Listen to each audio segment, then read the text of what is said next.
and welcome to this week's No BS Sports Talk podcast. I'm Stephen Kraser, and as usual, I'm telling it like it is in the world of sports. Today I'd like to recap the NFL Conference Championship games, and folks, I thought it was going to be a good weekend of games with both games, but the closest game was a surprise. I thought the Minnesota and Philadelphia on the NFC side was going to be the closer of the two, and it wound up being New England and Jacksonville. So big surprise there.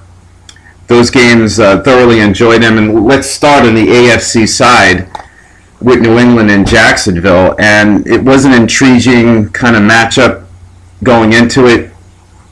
You had the Jaguars' vaunted pass defense, number one in the league, going against the number one passing offense with Tom Brady, Amendola, Cooks, and it seems like whoever plays wide receiver on that team makes a big play or two per game. And of course, with the leadership of Tom Brady, he can make any wide receiver good, and we've seen that throughout his career.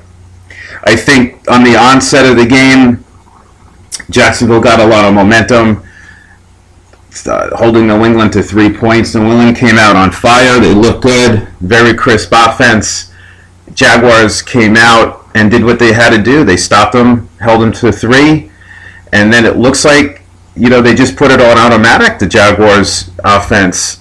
Blake Bortles showed a lot of composure, hitting big spots, third down conversions, throwing the ball very well, and sooner or later you look up, and there it is, 14-3. And at that point, folks, you really got the feeling that this was going to be a game throughout. It wasn't going to be a large swing.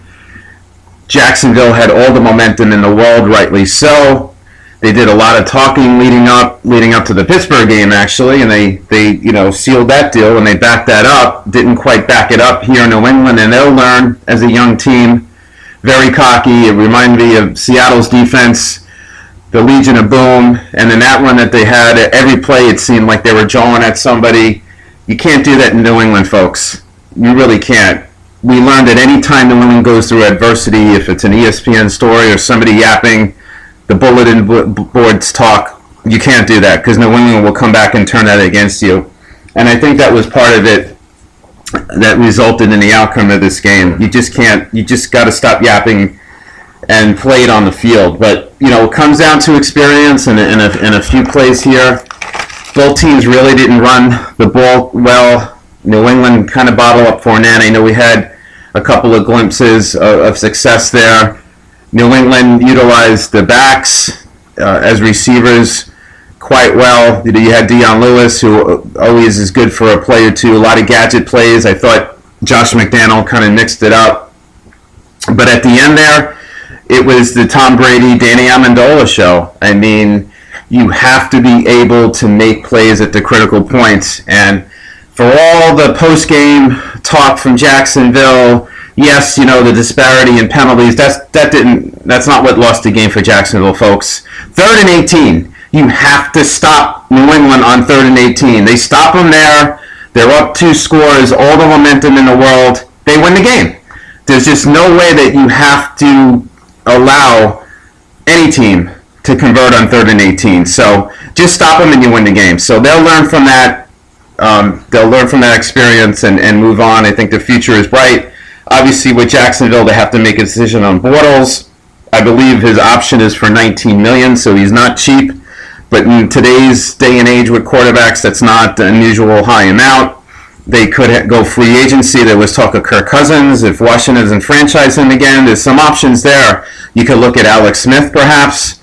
If Kansas City moves on with Mahomes and moves on from Alex Smith, they can trade him out. So you never know there. But that last topsy-turvy few 6-7 minutes with New England, Jacksonville going back and forth there, it was just phenomenal. And you saw the New England machine, as I called them in the past, at work at its best. Amendola, the defense stepped up, and how about Harrison? The Patriots got him for a reason there. James Harrison, potential pedigree, championship pedigree from Pittsburgh. And he made a couple of big plays on 3rd down, sacking, rushing into Bortles, almost causing a sack, and just hurrying Bortles, and that really paid off for them. So very, very crisp game, I think, from Jacksonville for the most part. But it came down to experience and a few plays, and 9 times out of 10, New England's going to come out on the winning side. Amendola, like I said, was phenomenal.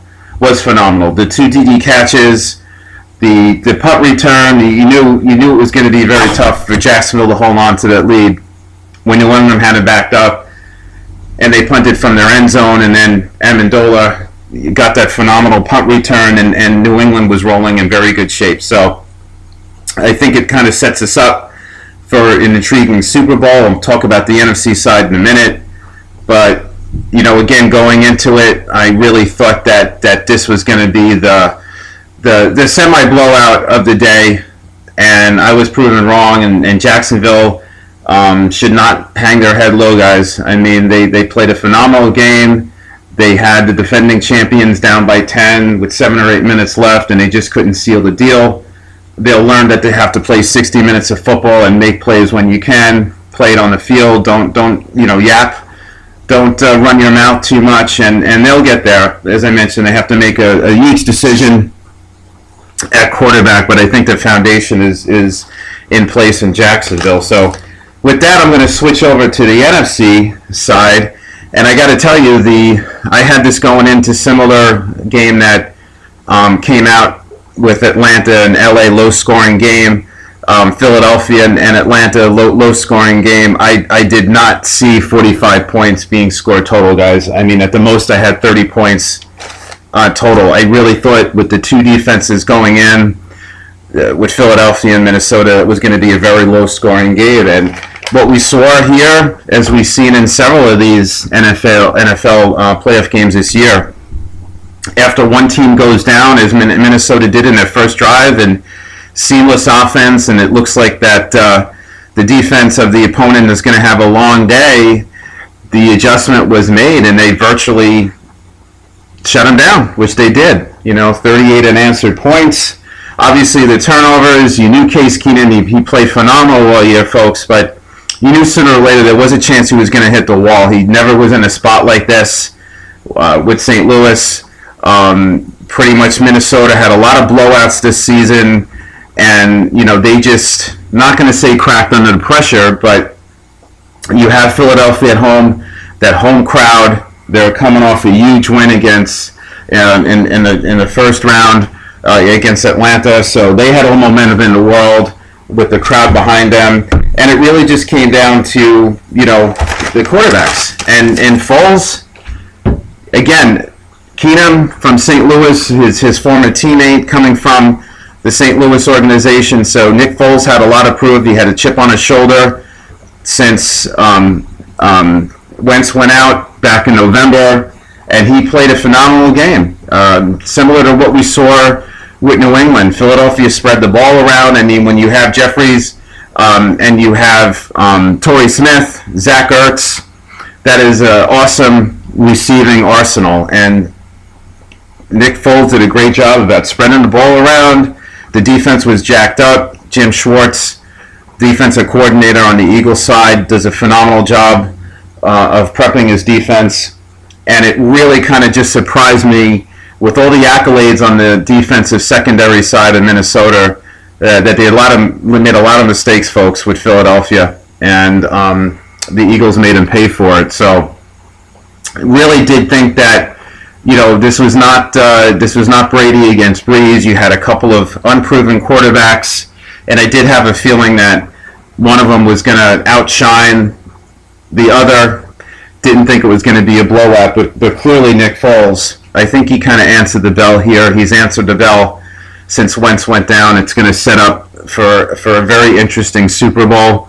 I'll talk a little bit more about next week in a little bit of a preview, but my initial thoughts are, it's going to be an interesting matchup.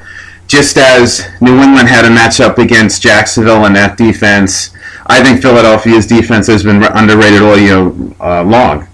And I know they've gotten accolades, recently, but like I mentioned, you give Jim Schwartz a couple of weeks there. He's always run phenomenal defenses. Of course, you have Bill Belichick and Tom Brady allowing them 2 weeks to prepare. So I think it's going to be a very, very interesting matchup in the Super Bowl. We'll see how that all shakes out. It's going to be one that's going to be obviously analyzed by a lot over the next couple of weeks, and we'll start to preview that next week as I do so a little more analysis on that, have some thoughts with that, and we'll talk about that next week and a few days before the Super Bowl. So with that, folks, appreciate you listening.